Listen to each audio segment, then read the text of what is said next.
নমস্কাৰ, মোৰ নাম ৰেখাস্মিতা দেৱী। আগৰ ভিডিঅ'টোত মই HIV বিষয়ে কিছু কথা কৈছিলোঁ। আপোনালোকে নিশ্চয় বুজি পাইছে যে HIV কি।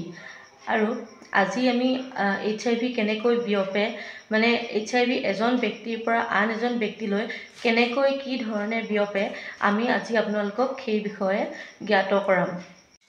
এজন ব্যক্তিৰ পৰা আন এজন ব্যক্তিলৈ HIV 4টা ধৰণেৰে বিয়পিব পাৰে। তাৰে প্ৰথম কাৰণটো হৈছে অসুৰক্ষিত যৌন সম্পৰ্কৰ দ্বাৰা। অৰ্থাৎ কোনো ব্যক্তিয়ে যদি অসুৰক্ষিতভাৱে অৰ্থাৎ কণ্ডম ব্যৱহাৰ নকৰাকৈ যৌন সম্পৰ্ক কৰে, তেতিয়াহ'লে HIV হোৱাৰ সম্ভাৱনা থাকে। ইয়াৰে দ্বিতীয়টো কাৰণ হৈছে HIV সংক্ৰমিত তেজ গ্ৰহণ কৰিলে।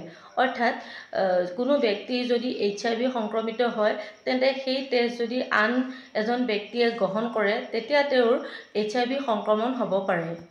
ইয়াৰে তৃতীয়টো কাৰণ হৈছে ব্যৱহৃত অথবা অপৰিশোধিত বেজী ব্যৱহাৰ কৰিলে। অৰ্থাৎ HIV সংক্ৰমিত ব্যক্তিয়ে ব্যৱহাৰ কৰা বেজী যদি আন ব্যক্তিয়ে ব্যৱহাৰ কৰে, তেন্তে HIV হোৱাৰ আশংকা থাকে।